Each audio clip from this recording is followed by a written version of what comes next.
어, 시험이 얼마 안 남았는데, 이제 공부를 너무 안 하고 해서 집에서는 집중이 안 되니까 지금 개교 기념일이라서 쉬는 날임에도 불구하고 학교에 나와 있고, 지금 지하의 지덕관에 있는데, 또 여기 와도 집중이 안 되는 것 같으니까 녹화라도 켜보고 남아있는 내용을 좀 복습해 보도록 합시다. 얼마 안 남아서 금방 끝날 것 같긴 한데, 한번 해봅시다. 잠깐만. 1-1. 아, 해상 운송의 대상과 형태. 해상 운송이라고 하면은 이제 대량 운송이 필요할 때, 그러니까 대량 운송을 할 때나 아니면은 이제 운송이 급하지 않을 때 그럴 때나 아니면은 이제 저렴한 운임으로 운송하고자 할 때 이제 해상 운송을 사용을 할 수가 있지. 음, 형태는 이제 정기선과 이제 부정기선이 있는데 정기선은 영어로 liner 이렇게 얘기를 하고 부정기선은 tramper 이렇게 얘기를 하지. 원래 이제 tramp 하면은 약간 정처 없이 떠돌다, 좀 오랫동안 돌아다니다, 뭐 걷다, 뭐 그런 느낌인데 어 그래서 이제 tramper 하면은 원래 떠돌아다니는 사람, 뭐 뭐라고 해야 될까? 뭐 여행 다니는 사람, 뭐 이 정도의 의미인데 이제 부정기선이 맥락이 그런 거랑 비슷해서 이제 영어로 tramper이라고 하는 거고, 일단 그래서 liner과 tramper 어떻게 다른가? 한국어로 이제 정기선과 부정기선 이렇게 되는데, 정기선 같은 경우에는 이제 불특정 다수의 이제 어, 불특정 다수의 하주들로부터 이제 꼭 소량이라고 할 수는 없는데 대량이 아닌 약간 컨테이너화된, 그러니까 포장이 되어 있는 물품들을 나르는 것이 이제 주종이지. 그래서 전기선 같은 경우에는 선박이 굉장히 큰 경우가 이제 많지. 그러니까 여러 하주로부터 물건을 받기 때문에 그 각각의 하주가 대량의 물품을 꼭 운송하는 건 아니더라도 어, 많은 하주들, 불특정 다수의 하주들로부터 이제 물품을 받고 이제 건화물이나 뭐 그런 약간 컨테이너화된, 그러니까 이제 어떤 단위든 단위당으로 이제 포장이 된 그런 물품을 운송을 한다라는 거. 어, 이 전기선의 가장 대표적인 특징이라고 하면은 배선표에 따라 사전에 정해진 항로가 있고 왕복하면서 규칙적으로 운항한다라는 것이 특징이지. 그래서 이제 배선표와 함께 운임도 같이 정해져 있어서 운임률표도 있고 어, 어, 그치. 그래서 이제 운임률표도 정해져 있다 보니까 이제 가격도 안정적이지. 그러니까 운임률표도 있고 이런 전기선 같은 이제 크고 복잡한 구조의 선박을 가지고 있는 회사의 경우에는 보통 이제 Shipping Alliance 또는 Shipping Conference라고 하는 이제 해운 동맹에 가입이 되어 있기 때문에 이제 어, 또 그래서 운임이 안정적이라고도 할 수 있겠지. 운임이 안정적이기는 한데 일반적으로 부정기선에 비하면은 운임이 좀 비싼 편이라는 거. 어, 그 정도가 내용이 될 것 같고, 뭐 더 얘기하려면 얘기할 수 있을 것 같긴 한데, 일단 부정기선에 대해서 얘기를 하자면은, 부정기선은 정기선과 반대로 뭐 정해진 뭐 항로가 없고, 또 운임이 없기 때문에, 좀 더 탄력적으로 운영이 가능한 게 부정기선이다라는 거. 운임은 주로 이제 수요와 공급에 의해서 그 경쟁으로 인해서 이제 운임이 결정이 된다고 보면은 되고, 그리고 이제 부정기선 같은 경우에는 전체 용선 계약이나 일부 용선 계약, 그래서 용선 계약의 형태로 이제 이루어지게 되는데 오늘날에는 일부 용선 계약은 없고 한 명의 하주가 하나의 선박을 다 빌리는 전체 용선 계약이 일반적인 형태로서 이루어지고 있지.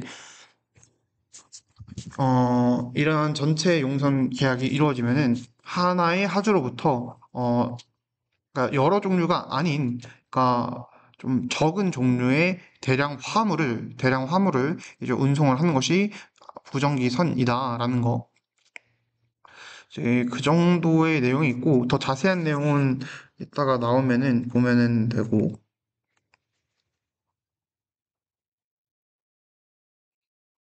음. 정기선 운송과 부정기선 운송의 특징, 이게 내가 방금 얘기를 한 건데, 이종 화물, 여러 종류의 화물 운송 못하는,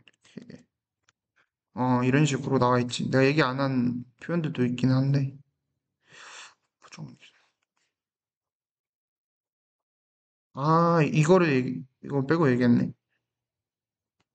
회원 동맹에 가입되지 않은 소형 조직에서 단순한 선박 구조, 이런 내용을 좀 얘기를 했어야 되는데, 이거는 이따가 다시 이제 보고, 보도록 하고 시험이 이게 무역학개론이 여러 주제를 가지고 이제 아마 네 개일 텐데 필답고사이기 때문에 내용을 좀 자세히 알고 내용을 좀 잘 이해를 하고 있어야 돼. 이게 객관식 뭐 단답식 이런 게 아니라 필답고사라서 좀 더 공부를 빡세게 할 필요가 있다.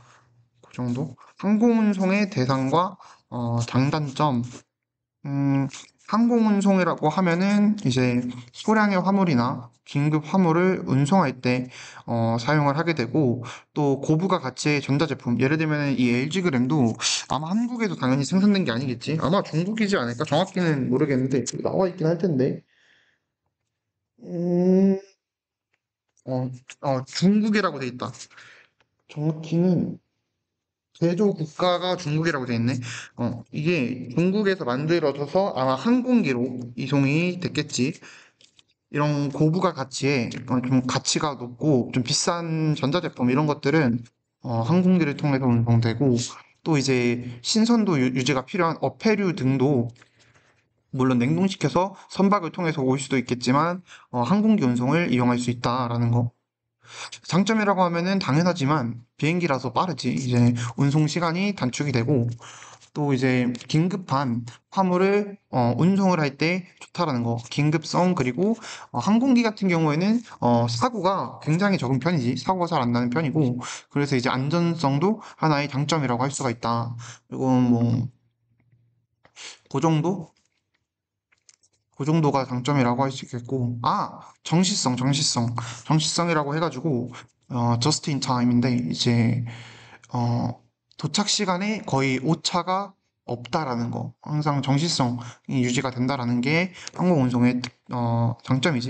그래서 정리를 하자면은 운송 시간이 많이 단축되고 긴급성, 안전성, 정시성이 항공운송의 장점이라고 할 수 있다라는 거. 그 단점이라고 하면은 아무래도 항공기니까 항공운송은 비쌀 수밖에 없지. 단위당 운임이 비싸다라는 거. 그리고 이제 대량 화물을 운송해야 하는 경우에는 좀 적합하지 않다라는 거 정도가 있겠네. 무역 운송의 특징, 옆에 International Multimodal Transport 같은 경우에는 국제 복합 운송이라는 뜻이지. 그러니까 무역 운송의 특징이라고 하면은 복합 운송 계약을 체결한다라는 거. 그리고 이제 국제 간의 물품 운송이 이루어지고, 어, 이종 이상 다른 운송 수단을 결합하여 이용을 하게 된다. 운송을 하게 된다라는 거. 이게 특징이지. 그리고 이제 그 복합 운송 계약이 체결이 되면은 복합 운송인이 전 운송 구간에 대해서 일관 책임을 진다라는 거, 그리고 단일 운임을 제시를 한다라는 거, 그리고 복합 운송 증권이 발행이 된다라는 거지. 그러니까 이게 다 같은 맥락이야. 전 구간을 그러니까 좀 단순화하는 거지. 그러니까 해상이나 육상 이런 항공 운송에 대해서 따로따로 계약을 체결하고 운임도 따로따로 지불하게 되면은 그 거래 절차가 복잡해지고 서류도 많아질 수가 있고 책임에 대한 문제가 좀 생길 수가 있겠지. 그래서 이제 복합 운송 증권을 발행을 하고 복합 운송 계약으로 체결을 하는 거고 단일 운임을 제시하는 것도 같은 예의지.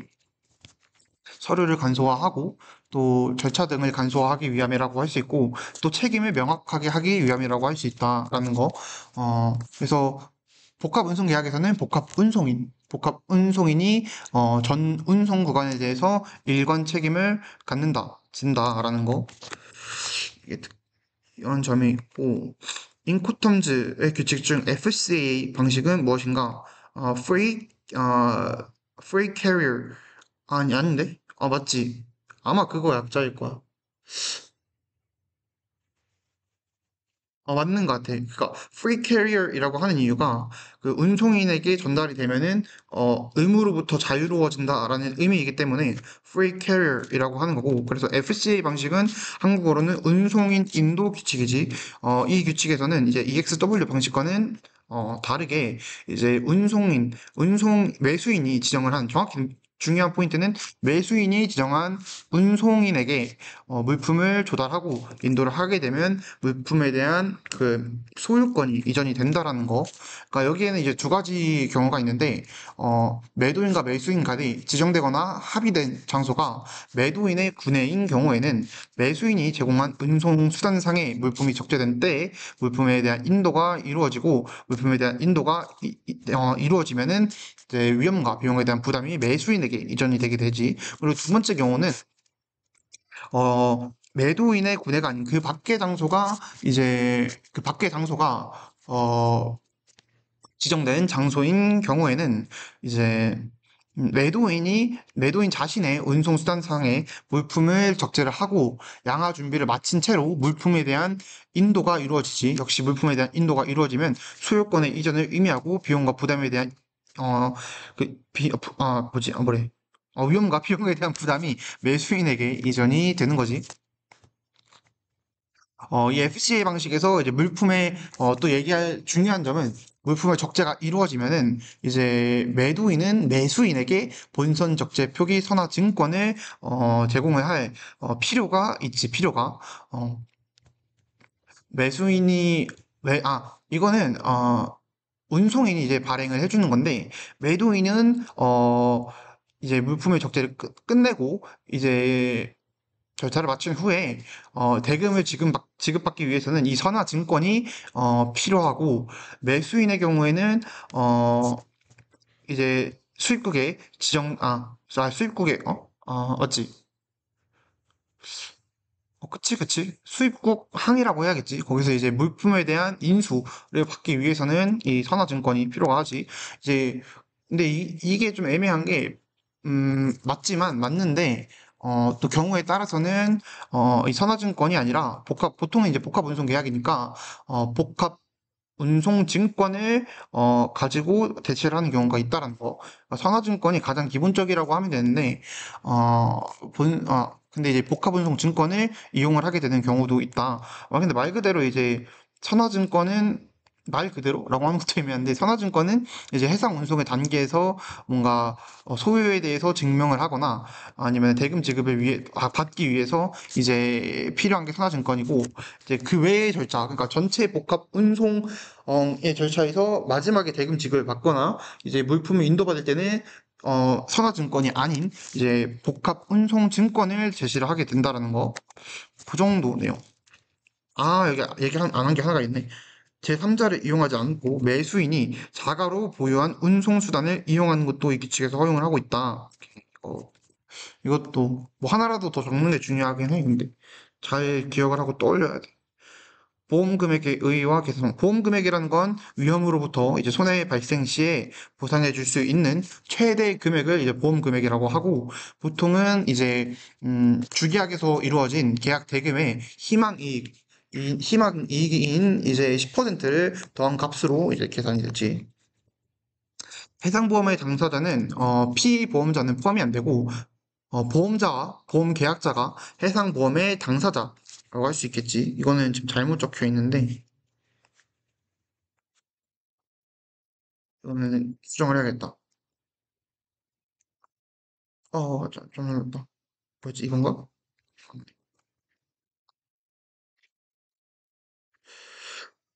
보험 계약자와 보험자인데, 보통 보험회사 하면은 인슈런스 컴퍼니 이렇게 얘기를 하고, 정확히 이 복합운송에서 뭐라고 하는지 모르겠어. 이 운송계약 맺을 때 보험자를 뭐라고 하는지는 자료를 좀 자료가 너무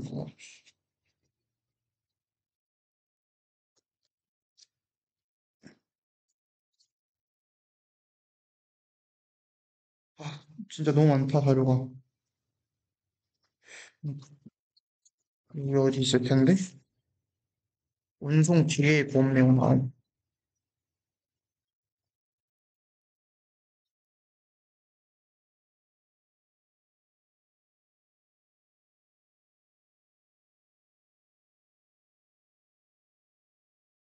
뭐 안 나와 있네. 안 나와 있으니까 그냥 인슈런스 컴퍼니 이렇게 얘기를 해도 괜찮을 것 같고 인슈런서라고는 안 할 거 아니야. 그냥 요 정도만 일단 적어놓고 아, 물론 피보험자가 당연히 이제 계약서상의 계약상에 이제 등장하기는 하지만 당사자는 아니라는 거. 당사자는 보험 계약자와 보험자 이렇게 둘이다라는 거. 정기선 운송과 부정기선 운송 이것도 제일 마지막에 보고 FOB, CFR, 뭐 EXW, 뭐 FCA 뭐 이제 그런 규칙에서는 또 FAS도 마찬가지겠지. 보험 계약자와 피보험자가 다 이제 수입업자이지. CIP에서는 보험 계약자는 수출업자, 그러니까 매도인이 되고 피보험자는 매수인, 그러니까 수입업자가 되겠지. DAP나 DDP 또는 DPU 같은 조건에서는 이런 규칙에서는 어, 보험 계약자와 피보험자가 모두 매도인 수출업자이다. 무역 계약의 법적 성질이라고 하면은 뭐 낙성 계약, 영어로는 이제 consensual contract가 있겠고, 두 번째로는, 분료식 계약, informal contract, 그리고 세 번째로는, 어, 유상 계약 해서, 뭐더라? contract for consideration, 뭐 이렇게 얘기를 하고, 네 번째로는 쌍무 계약, bilateral contract, 다섯 번째로는, 음, 뭐라지? 상행위 계약, contract for commercial activity, 이렇게 얘기를 하고, 다섯 번째는 요인 계약, casual contract 이렇게 얘기를 하지.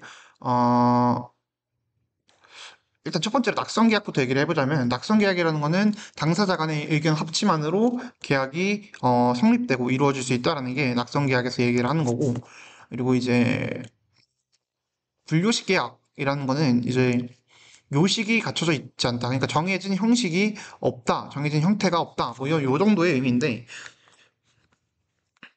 목소리가 잘 들어가고 있고 어, 정확히 말하면은 좀 더 구체적으로 얘기를 하자면은 어, 서면 계약이나 구두 계약 모두 계약이 성립될 수 있다. 형식이 갖춰진 건 아니다라는 거.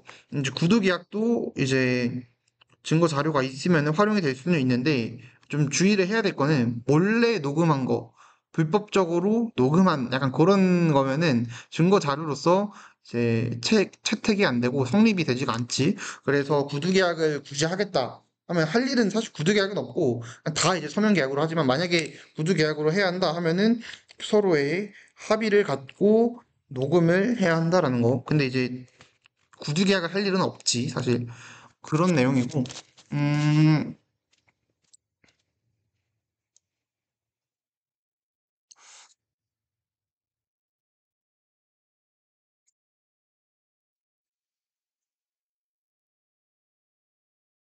나 지금 딴 생각 있어. 나 지금, 나 순간 나 무역학개론 교수님한테 물어볼 거 생각나가지고.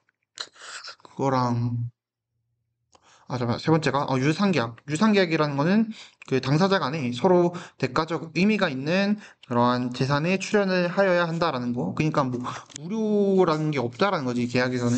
항상 그 가치가 있고, 그러니까 돈? 돈이라고 해야 되나? 재산에 출연이 있어야 한다. 유상의 재산에 출연이 있어야 한다. 라는 거고, 쌍무계약이라는 것은, 양쪽 당사자가 모두 의무와 책임을 갖는다라는 게 이제 쌍무계약이지. 매도인은, 매수인에게, 물품을, 정확한 시간에, 또 훼손이나 이런 거 없이 조달을 할 의무가 있는 거고 매수인의 입장에서는 그 대가로 이제 대금을 지급을 할 의무, 책임이 있는 거지. 이게 쌍무계약이고 bilateral contracts 영어로는. 이제 그 다음이 상행위 계약인데 상행위 계약이라는 거는 이 무역 계약도 결국에는 상행위를 목적으로 하는 그러니까 이제 영리를 목적으로 하는 계약이다라고 말하는 거지. 그 다음은 이제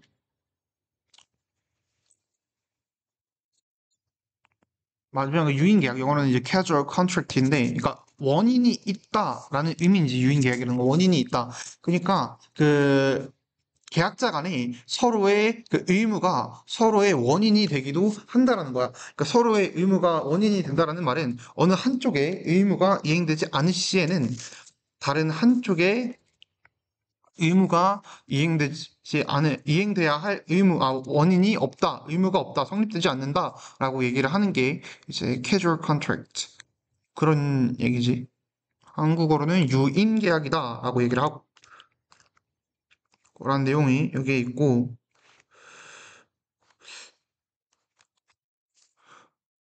이거 다시 넘기고 관세법이라고 하면 영어로 이제 customs law 이렇게 얘기를 하는데 이 관세법이라는 거는 두 가지로 나누어서 볼 수가 있지. 첫 번째는 수출입 통관 절차. 수출입 통관 절차에 대해서 그 절차를 적정하게 하는 것. 그게 관세법의 목적 중에 하나이고, 두 번째로는 관세 부과이지. 관세 부과를 적정하게 하기 위한 것도 이 관세법의 목적이라고 할 수가 있지. 수입되거나 수출되는 물품에 대한 절차를, 스페이스바 눌렀네. 오케이, 됐고. 그다음 EXW 방식은 무엇인가?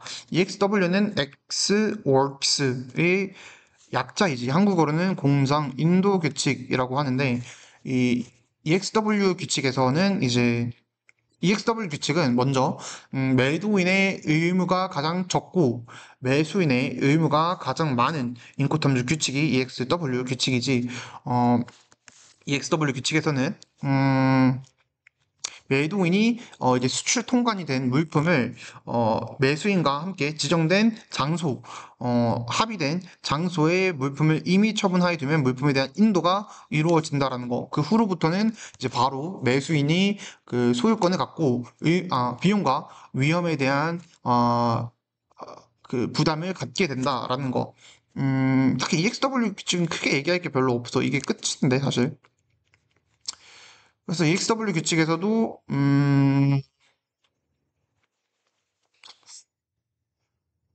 글쎄 뭐더 얘기할 게 있나 EXW 규칙에서 공장 인도 규칙 아 아니 자꾸 왜 스페이스바 두 번 눌리는겨 어이없어 외국환 거래법에 외국환 거래법은 외국환과 그 거래 또는 기타 대외 거래에 있어서 채권과 채무 관계를 규정하는 법, 명시한 것이 이제 외국환 거래법이지. 외국환 거래법 같은 경우에는 이제 어, 음, 이거 잘 기억이 안 난다. 본 지가 좀 오래돼서. 그게 외국환 거래법이고, 잠깐만. 뭐 해외 결제나 뭐 해외 송금 또는 해외 계좌 개설 및 관리 뭐 또는 환율 등에 대해서 이제 명시를 하고 있는 법이 외국환 거래법이라고 할 수 있지. 인코텀즈의 규칙 중 CIP 규칙은 무엇인가? 코스트는 아니지. carriage and insurance paid to의 약자로 한국어로는 운송비, 맞지? 운송비 보험료 지급 인도 규칙이라고 이제 얘기를 하는데, 음, 진짜 슬슬 피곤한데. 벌써 피곤하면 안 되는데. 이거까지만 하고 조금만 쉬자. 이 운송비 보험료 지급 인도 규칙에서는, 어, 일단은 매도인이 자신의 비용과 책임 하에 수입국의 매수인과 지정한 목적지에까지 물품을 인도를 이제 해야 하지. 위험의 부담 같은 경우에는 수출국의 운송인에게 물품이 조달된 때에 그 부담이 이전이 되고 그리고 그리고 비용 같은 경우에는 이제 수입국에 지정된 목적지까지 매도인이 부담을 갖는다라는 거. 그래서 이 CIP에서는 매수인을 위해서 복합 운송 계약과 이제 복합 운송 보험 계약을 체결을 하고, 이 보험 계약을 체결을 할 때는 반드시 ICC의 그 보험에 대한 조항 중에 가장 담보 범위가 넓고 또 그 비용 부담이 높은 ICC A 클라우즈를 통해서 이루어져야 한다라는 거. CIF 같은 경우는 ICC C 클라우즈가 기본이지. 물론 매수인이 추가적으로 이제 부담을 한다면은 더 높은 어, 계약을 체결을 할 수도 있겠지만, 그거는 그거고, 일단 그 정도 내용이 CIP에서 나온 내용이지. 아, 선화증권 얘기를 안 했다. 선화증권. 선화증권 얘기 안 했다. 선화증권도 얘기하긴 해야 돼.